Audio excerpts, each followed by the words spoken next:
بسم اللہ الرحمن الرحیم۔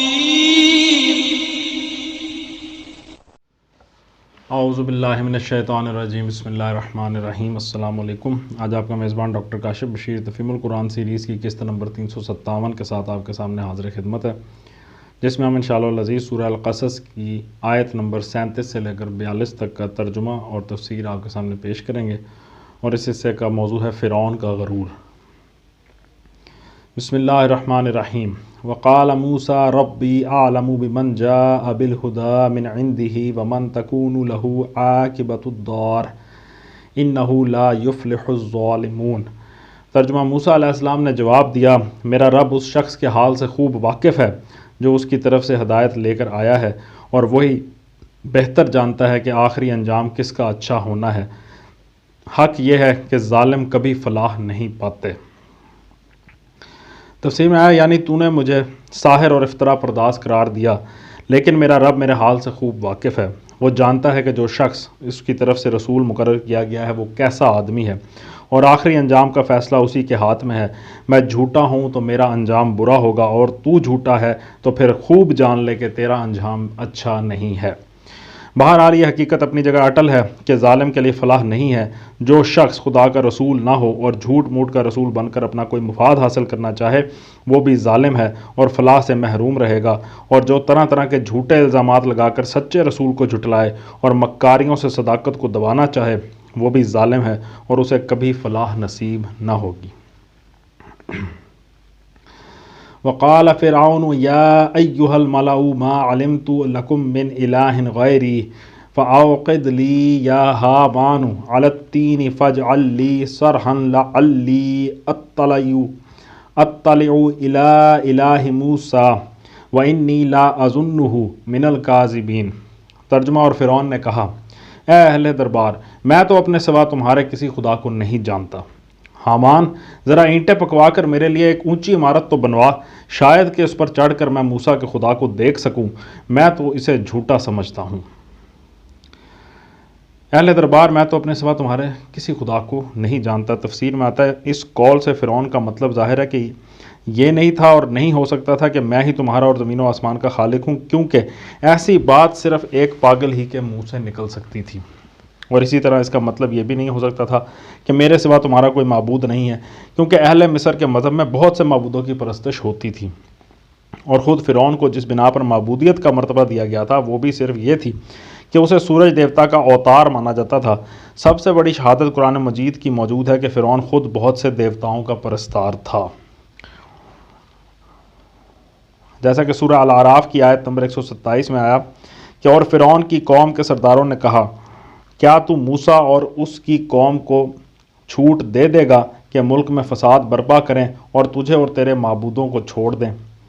اس لیے لا محالہ یہاں فرعون نے لفظ خدا اپنے لیے بمانی خالق و معبود نہیں بلکہ بمانی مطاع و حاکم مطلق استعمال کیا ہے۔ اس کا مدعا یہ تھا کہ اس سرزمین مصر کا مالک میں ہوں، یہاں میرا حکم چلے گا، میرا ہی قانون یہاں قانون مانا جائے گا، میری ذات ہی یہاں امر و نہی کا سرچشمہ تسلیم کی جائے گی، کوئی دوسرا یہاں حکم چلانے کا مجاز نہیں ہے۔ یہ موسیٰ کون ہے جو رب العالمین کا نمائندہ بن کر آ کھڑا ہوا اور مجھے اس طرح احکام سنا رہا ہے کہ گویا اصل فرما روا یہ ہے اور میں اس کا تابع فرمان ہوں۔ اسی بنا پر اس نے اپنے دربار کے لوگوں کو مخاطب کر کے کہا تھا کہ اے قوم، کیا مصر کی بادشاہی میری ہی نہیں ہے اور یہ نہریں میرے ماتحت جاری نہیں ہیں؟ سورہ زخرف کی آیت نمبر 51۔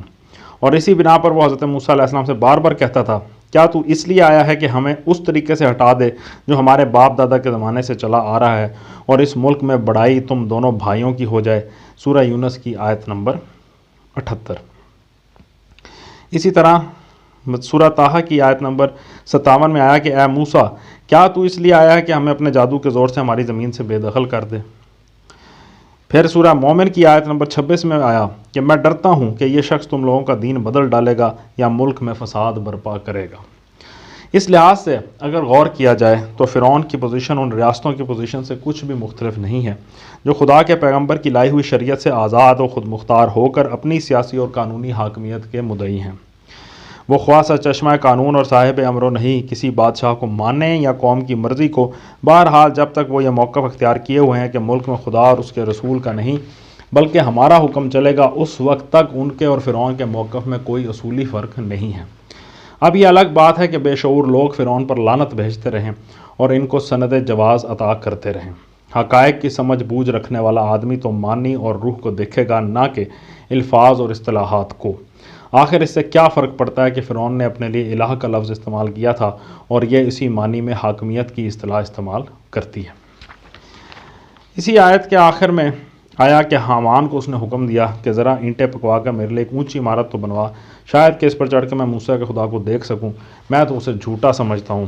تفسیر میں آتا ہے یہ اسی قسم کی ذہنیت تھی جیسی موجودہ زمانے کے روسی کمیونسٹ ظاہر کر رہے ہیں۔ یہ سپٹنک اور لونک چھوڑ کر دنیا کو خبر دیتے ہیں کہ ہماری ان گیندوں کو اوپر کہیں خدا نہیں ملا۔ وہ بیوقوف ایک مینارے پر چڑھ کر خدا کو ڈھونڈنے چلا تھا، جھانکنا چاہتا تھا۔ اس سے معلوم ہوا کہ گمراہ لوگوں کے ذہن کی پرواز 3500 برس پہلے جہاں تک تھی آج بھی وہیں تک ہے۔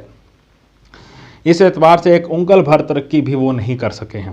معلوم نہیں کس احمق نے ان کو یہ خبر دی تھی کہ خدا پرست لوگ جسے رب العالمین کو مانتے ہیں وہ ان کے عقیدے کی روح سے اوپر کہیں بیٹھا ہوا ہے، اور اس اتھاہ کائنات میں زمین سے چند ہزار فیٹ یا چند لاکھ میل اوپر اٹھ کر اگر وہ انہیں نہ ملے تو یہ بات گویا بالکل ثابت ہو جائے گی کہ وہ کہیں موجود نہیں ہے۔ قرآن یہاں یہ نہیں کہتا کہ فرعون نے فی الواقع ایک عمارت اس غرض کے لیے بنوائی تھی اور اس پر چڑھ کر خدا کو جھانکنے کی کوشش بھی کی تھی، بلکہ وہ اس کے صرف اس قول کی نقل کرتا ہے۔ اس سے بظاہر یہی معلوم ہوتا ہے کہ اس نے عملاً یہ حماقت نہیں کی تھی، ان باتوں سے اس کا مدعا صرف بیوقوف بنانا تھا۔ یہ امر بھی واضح طور پر معلوم نہیں ہوتا کہ فرعون آیا فی الواقع خداوند عالم کی ہستی کا منکر تھا یا محض ضد اور ہٹ درمی کی بنا پر دہریت کی باتیں کرتا تھا۔ اس کے اقوال اس معاملے میں اسی ذہنی الجھاؤ کی نشاندہی کرتے ہیں جو روسی کمیونسٹوں کی باتوں میں پایا جاتا ہے۔ کبھی تو وہ آسمان پر چڑھ کر دنیا کو بتانا چاہتا تھا کہ میں اوپر دیکھ آیا ہوں، موسیٰ کا خدا کہیں نہیں ہے، اور کبھی وہ کہتا تھا اگر موسیٰ واقعی خدا کا بھیجا ہوا ہے تو کیوں نہ اس کے لیے سونے کے کنگن اتارے گئے یا اس کی اردلی میں ملائکہ نہ آئے۔ یہ باتیں روس کے ایک سابق وزیر اعظم خروشچیف کی باتوں سے کچھ زیادہ مختلف نہیں ہیں، جو کبھی خدا کا انکار کرتا اور کبھی بار بار خدا کا نام لیتا اور اس کے نام کی قسمیں کھاتا تھا۔ ہمارا قیاس یہ ہے کہ حضرت یوسف علیہ السلام اور ان کے خلفاء کا دور اقتدار گزر جانے کے بعد جب مصر میں قبطی قوم پرستی کا زور ہوا اور ملک میں اسی نسلی و وطنی تعصب کی بنیاد پر سیاسی انقلاب رونما ہو گیا تو نئے لیڈروں نے اپنے قوم پرستانہ جوش میں اس خدا کے خلاف بھی بغاوت کر دی جس کو ماننے کی دعوت حضرت یوسف علیہ السلام اور ان کے پیرو اسرائیلی اور مصری مسلمان دیتے تھے۔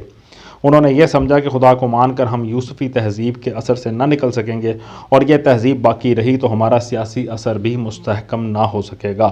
وہ خدا کے اقرار اور مسلم اقتدار کو ملازم و ملزوم سمجھتے تھے، اس لیے ایک سے پیچھا چھڑانے کی خاطر دوسرے کا انکار ان کے نزدیک ضروری تھا، اگرچہ اس کا اقرار ان کی دل کی گہرائیوں سے کسی طرح نکالے نہ نکلتا تھا۔ وَاسْتَكْبَرَ وَجُنُودُهُ فِي الْأَرْضِ بِغَيْرِ الْحَقِّ وَظَنُّوا أَنَّهُمْ إِلَيْنَا لَا يُرْجَعُونَ۔ ترجمہ، اس نے اور اس کے لشکروں نے زمین میں بغیر کسی حق کے اپنی بڑائی کا گھمنڈ کیا اور سمجھے کہ انہیں کبھی ہماری طرف پلٹنا نہیں ہے۔ اپنی بڑائی کا گھمنڈ کیا بغیر کسی حق کے۔ تفسیر میں آتا ہے یعنی بڑائی کا حق تو اس کائنات میں صرف اللہ رب العالمین کو ہے، مگر فرعون اور اس کے لشکر زمین کے ایک ذرا سے خطے میں تھوڑا سا اقتدار پا کر یہ سمجھ بیٹھے کہ یہاں بڑے بس وہی ہیں۔ آیت کے آخر میں آیا کہ اور سمجھے کہ انہیں کبھی ہماری طرف پلٹنا نہیں ہے۔ تفسیر میں آتا ہے انہوں نے اپنے آپ کو غیر مسئول سمجھ لیا اور یہ فرض کر کے کہ خود مختارانہ کام کرنے لگے کہ انہیں جا کر کسی کے سامنے جواب دہی نہیں کرنی ہے، کوئی آخرت کا معاملہ ان کے ذہن میں نہیں ہے۔ فَتَبَذْنَاهُمْ فِي الْيَمِّ فَانظُرْ كَيْفَ كَانَ عَاقِبَةُ الظَّالِمِينَ۔ ترجمہ، آخر کار ہم نے اسے اور اس کے لشکروں کو پکڑا اور سمندر میں پھینک دیا، اب دیکھ لو کہ ان ظالموں کا کیسا انجام ہوا۔ تفسیر میں آتا ہے ان الفاظ میں اللہ تعالیٰ نے ان کے جھوٹے تکبر کے مقابلے میں ان کی بے حقیقی اور ہیچ میرزی کی تصویر کھینچ دی۔ وہ اپنے آپ کو بڑی چیز سمجھ بیٹھے تھے، مگر جب وہ مہلت جو خدا نے ان کو راہ راست پر آنے کے لیے دی تھی ختم ہو گئی تو انہیں اس طرح اٹھا کر سمندر میں پھینک دیا گیا جیسے کوڑا کرکٹ پھینکا جاتا ہے۔ وَجَعَلْنَاهُمْ أَئِمَّةً يَدْعُونَ إِلَى النَّارِ وَيَوْمَ الْقِيَامَةِ لَا يُنصَرُونَ۔ ترجمہ ہم نے انہیں جہنم کی طرف دعوت دینے والے پیش رو بنا دیا اور قیامت کے روز وہ کہیں سے کوئی مدد نہ پا سکیں گے۔ تفسیر میں آتا ہے یعنی وہ بعد کی نسلوں کے لیے ایک مثال بن گئے کہ ظلم یوں کیا جاتا ہے، انکار حق پر ڈٹ جانے اور آخر وقت تک ڈٹے رہنے کی شان یہ ہوتی ہے، اور صداقت کے مقابلے میں باطل پر لوگ ایسے ایسے ہتھیار استعمال کر سکتے ہیں۔ یہ سب راستے دنیا کو دکھا کر وہ جہنم کی طرف جا چکے ہیں، اور ان کے اخلاف اب انہی کے نقش قدم پر چل کر اسی منزل کے رخ پر لپکے چلے جا رہے ہیں۔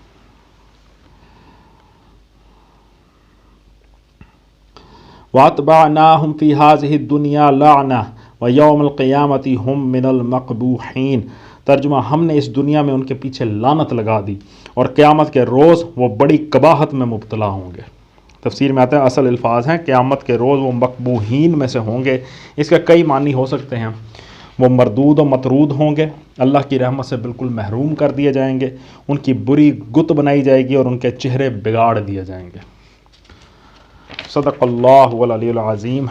الحمدللہ آج ہم نے سورہ القصص کی آیت نمبر 42 تک کا ترجمہ اور تفسیر آپ کے سامنے پیش کیا ہے۔ اللہ تعالیٰ سے دعا ہے اللہ تعالیٰ ہمیں غرور کی لعنت سے بچائے اور ہمیں اس سے بچنے کی توفیق عطا فرمائے، اور عاجزی کے ساتھ اسلام پہ پوری طرح سے کاربند ہو کر زندگی گزارنے کی توفیق عطا فرمائے۔